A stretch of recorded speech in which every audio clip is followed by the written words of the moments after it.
एक चित्रकार था। वह संसार के सबसे सुंदर मनुष्य का चित्र बनाना चाहता था।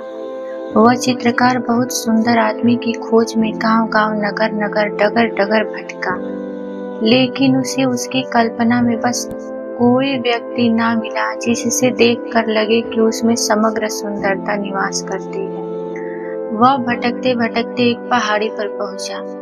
उसे पहाड़ी पर एक चरवाहा मस्त होकर, मुग्ध होकर बांसुरी बजा रहा था। उसकी बांसुरी में ऐसा मधुर स्वर था कि सारी प्रकृति शांत होकर सुन रही थी। पक्षी बोलना भूल गए थे, सारा वातावरण संगीतमय हो रहा था। जब उसे चित्रकार ने चरवाहे बालक को देखा तो देखता ही रह गया। उसके होठों पर बाल सुलभ बोध मुस्कानें थी। उसकी आंखों में असीम आनंद की गहराई थी। उसे देखकर चित्रकार को लगा कि इस बालक में सचमुच संसार की सबसे अधिक सुंदरता है।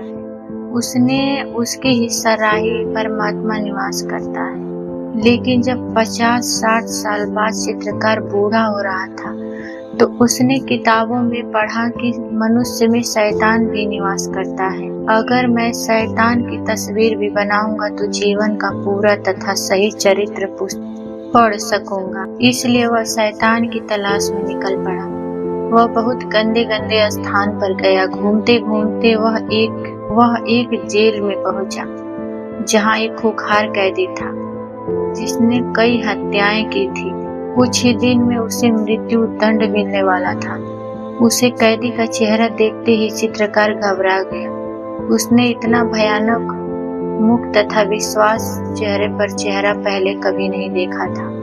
चित्रकार ने उसकी तस्वीर बनाई और जब तस्वीर बनाकर तैयार हो गई तो वह अपनी पहली वाली सुंदर तस्वीर से ग्रुप की तस्वीर की तुलना करने लगा कि कल की दृष्टि से वह तस्वीर श्रेष्ठ है। यहाँ पहले वाली जब वह दोनों तस्वीर देख रहा था तो उसने फरिश्ता छिपा हुआ है। हैवान और इंसान बनना मनुष्य के ही हाथ में है। दोस्तों, कहानी अच्छी लगी हो तो प्लीज लाइक सब्सक्राइब जरूर करें। धन्यवाद।